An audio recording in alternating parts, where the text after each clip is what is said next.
had that. And the big question for today is, where are the lost tribes of Israel? And why does it even matter anyway? Well, I'll put it to you like this. Understanding the two houses of Israel, Judah and Israel, and the fact that they're distinct, opens up nearly all the inside of the Bible having to do with both history and especially prophecy. You really have to understand the two houses of Israel. So I want to point your attention to a book written in 1874 by a biblical scholar named Edward Hine. And in his book, 47 Identifications, he just spells this whole paradigm out so well that I want to point your attention to it. This is what he says on page 110.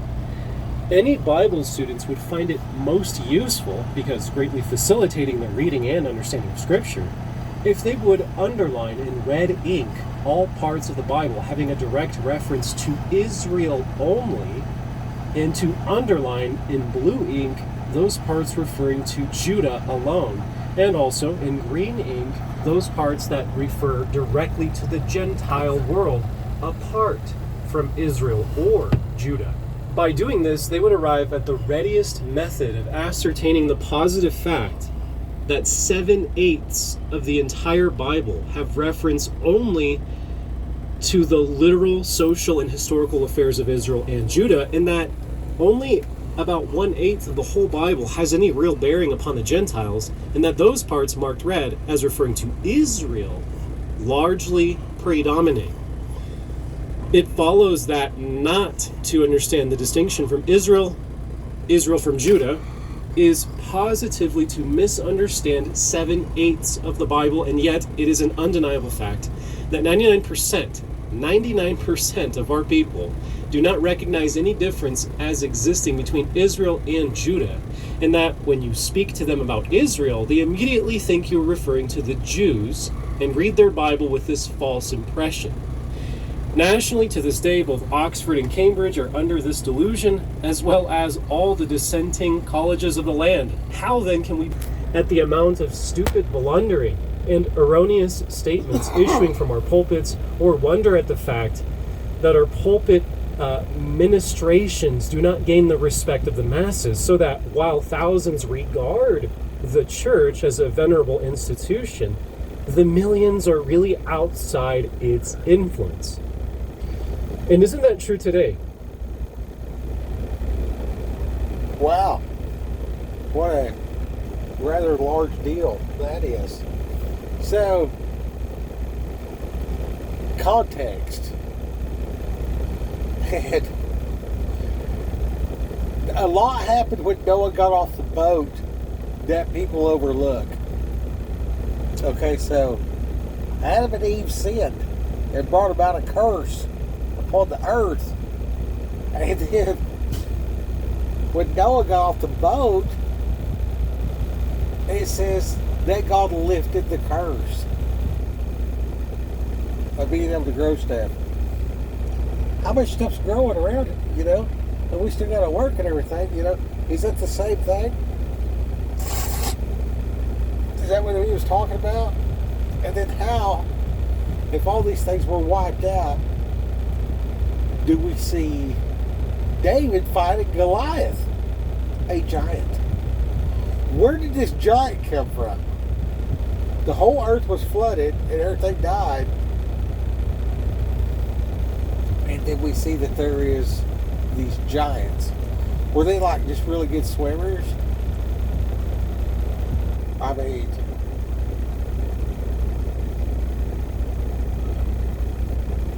I don't know. Anyway, I see that deal. This is a thing about the lost tribes of Israel. If you want to look it up, it says, lost tribes of Israel found, the shocking truth and greater exodus revealed. It says the 12 sons of Jacob each received a unique blessing right before Jacob's death. And we're specifically told that each blessing is a last days prophecy.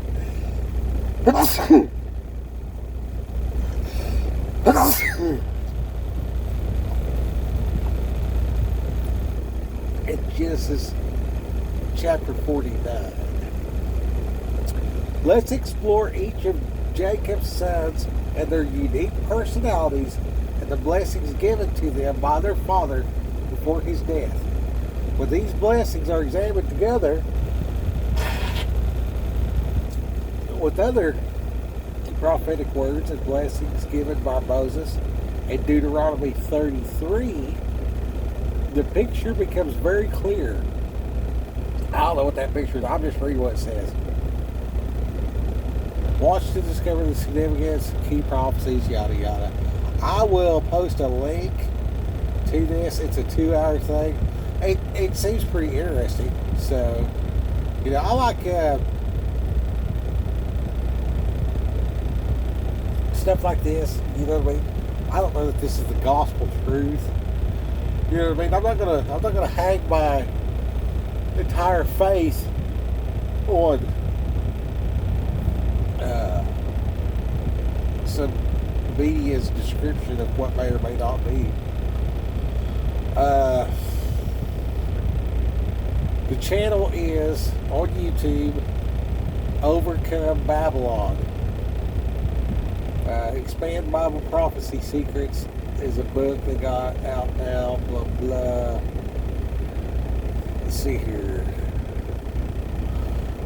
Description. This channel exists for the purpose of equipping and empowering followers of Christ to discern end times Bible prophecy from Genesis to Revelation.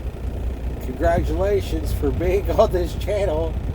I will consistently bring you great content for getting prepared spiritually, emotionally, and physically in the face of the greatest prophetic events in these last days. He seems pretty serious. I don't know. If you're seeing this on YouTube, I'm going to watch this deal and go over and pick this load up. And we're out here in New England today, and the sign over there says it's a $15,000 fine for littering here.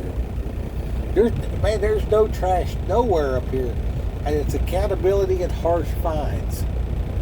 So, the accountability that comes from very stiff and harsh fines is amazing.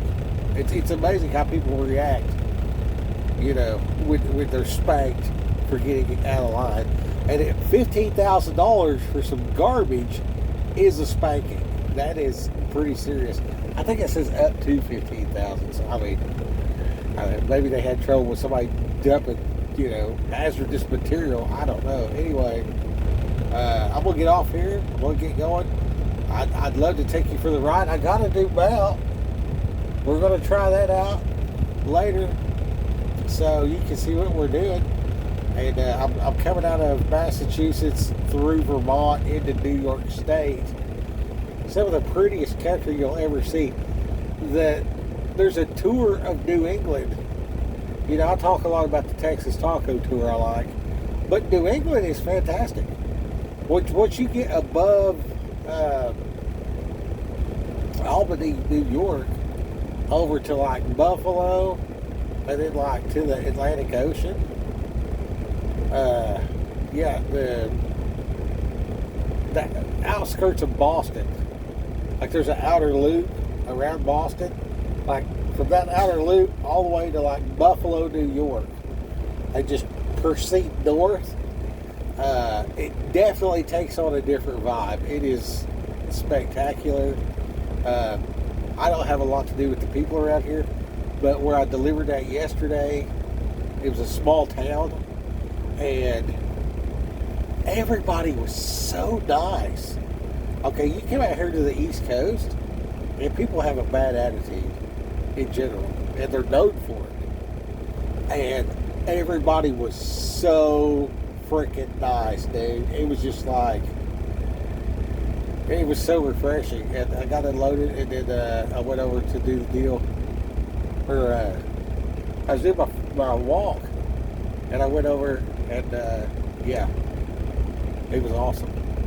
And I was just about done. It started pouring down rain, and I was at Aldi getting some food. I found some grass-fed steaks for $7 at Aldi. So that was great. Anyway, it was just like the best place in New England. I never thought about even calling it that, but that lady said, "You realize you're in New England?" And I was like, "Oh yeah." And anyway, a shout out to AK, a very, very nice woman, and her son is in the Marines. He has been there for 2 years. His name is Chase. I just ask that you put Chase and AK on your prayer list. Present their needs to your congregation and ask for corporate prayer, specifically for Chase. He's a Marine. We need protection and guidance. It's a crazy world out there. And pray for all the Marines. Pray for all the armed services. All the armed services. Pray for your enemies. Pray for your leaders. Pray for everything that crosses your mind. Okay, I'm gonna get off and get driving. I just went. If I can break this clock thing right here that's shining a light in my face. It's been running this whole time. So, yeah. All right, Raquel. Go get them.